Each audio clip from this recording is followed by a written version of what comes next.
Your goal at the end of this image is to start with a colorful image, change it into black and white, and then make the necessary adjustments so that the image is balanced out. So I'm going to kind of go through each of these layers so you can kind of see the things that I did. So of course I started first by just making this image black and white, but what I notice is that the aquarium is lit up behind this gentleman, and so it becomes very light and he becomes very dark. And it's so much that he's considered a shadow here, just like the shadows here, and it's just too dark. So we need to balance that out. In the top of the aquarium, it's uneven levels as we go across. Over here, it's really dark. Up here near the light source, it's really light. What we want to do is start to balance that out. So we are going to first adjust this background to darken it up, and then take the lightest area, darken it up even more. So now I can go from something unbalanced to something balanced. I'm then going to do the same sort of adjustment to lighten up the side of his face and to lighten up the darkest areas on his body. So before, when I started, some things were imbalanced, and now we have things balanced. So in order to do that, I'm just going to start these bottom two layers, and your goal is to do this whole piece. And I want to show you a trick about making those edges nice and blurred. So let me turn off these layers, and let's start again. So I'm going to use this lasso tool, and the reason I want to use the lasso tool for this and not the quick selection is because I want to be able to draw the sort of uneven pattern here, and I want to be able to select the areas that are too light versus too dark. Oops, went too far. Let's try that again.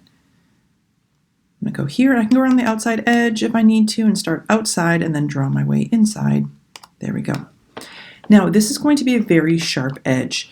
If I just went in and did an adjustment here with my levels and I slid this, you're going to see that really sharp edge. And we need to have a nice blurred edge. So there are two ways to do that. Let me just undo for one part. So there's my selection. The first thing I could do is I could feather up here. The other thing that I can do is I can go into, once I make this selection, you're going to see this box on the top called Select and Mask. And that's actually what I want to do. So I'm going to click on this, Select and Mask, and you can see this sharp edge. Now what I really like about this is if you're here on the onion skin, you don't see anything. So I'm going to go to Overlay, and that lets me see what I'm selecting versus the rest of it. And in here, I'm going to change my feather. And as I feather that, you're going to see that edge becomes blurred. And I can decide how much do I want that blurred. And let's say I didn't select enough. I could also shift that edge to be lower or higher. So I'm going to adjust my edge and click OK. Now I haven't done anything actually with my levels. I've just changed my selection. That's why it's Select and Mask. Now when I go to my adjustments and I go to levels, and this time I'm not going to change the black and the white. I want just the overall exposure to change. So I'm just going to shift this ever so slightly. Now if I go too far, you're still going to see that. So I want to find that perfect balance right in the middle where it starts to even out my levels.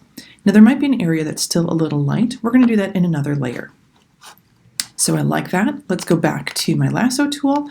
Let's select another area that I think is a little too light.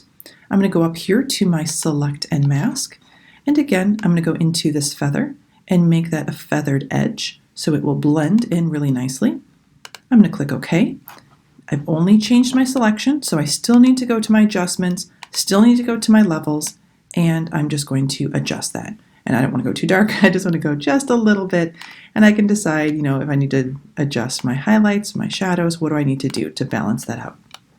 All right, when you are done with the background of the aquarium, you can also do side of the face and the arm in that same way until the entire image is balanced out.